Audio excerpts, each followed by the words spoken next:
जय श्री राम दोस्तों। हम भगवान शिव को कई नामों से संबोधित करते हैं, जैसे शिव, भोले, शंकर, महाकाल, महादेव, महामृत्युंजय, जटाधारी, स्वयंभू शिव। कई रूप और कई नाम हैं। लेकिन क्या आपको पता है, शिव, सदाशिव और शंकर ये तीनों अलग अलग हैं।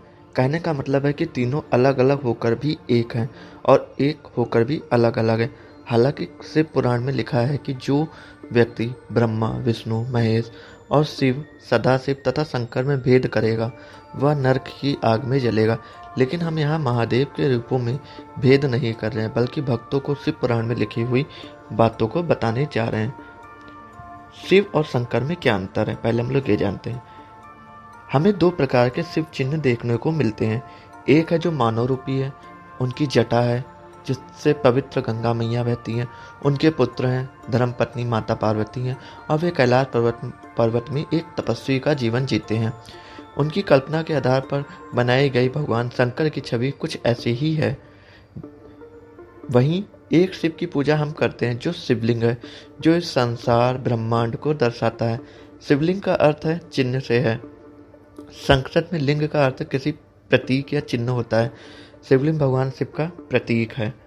तो शंकर और शिव में आपको अंतर पता चला। शंकर शिव के वह रूप हैं जो मानव रूपी हैं, जिन्होंने इस संसार के कल्याण के लिए पृथ्वी पर आकर ठहरे।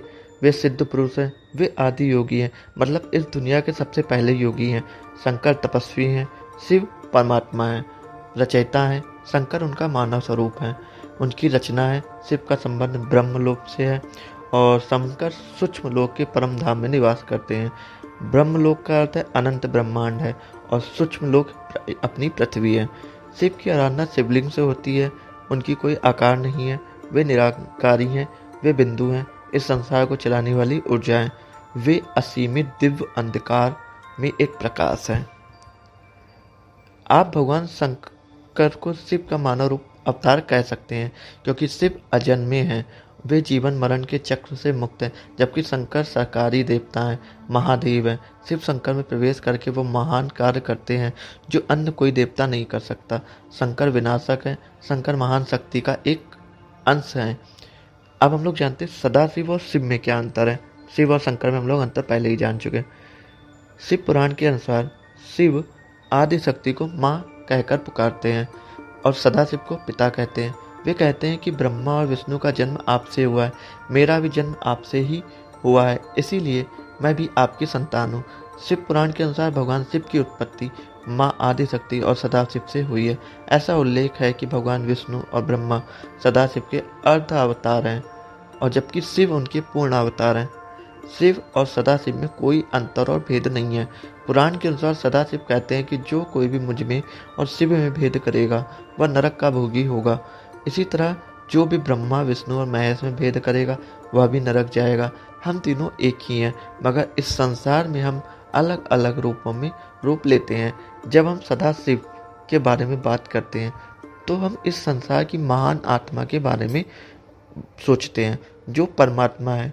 संसार की शक्ति हैं, वे अनंत हैं।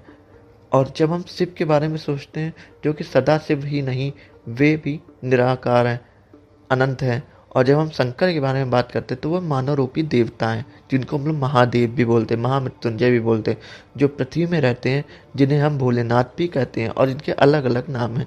तो मुझे लगता है कि आपको यह समझ में आ गया होगा कि शिव, सदाशिव और शंकर में क्या अंतर है। तीनों एक ही रूप हैं, लेकिन अलग अलग कार्य के लिए तीनों अलग अलग हैं। सदाशिव जो हैं वो परम ब्रह्म हैं, जिनको आज तक किसी ने नहीं देखा है।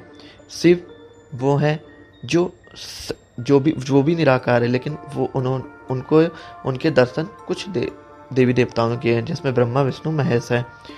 अब आते हैं जो शंकर है, वो मानव रूपी शिव जी का रूप है।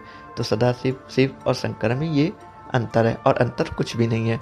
अगर आपको वीडियो अच्छी लगी हो और आपको इसमें कुछ ज्ञान की बातें मिली हो तो इसको ज़रूर शेयर करें और कमेंट में हर हर महादेव जरूर लिखें। जय महाकाल।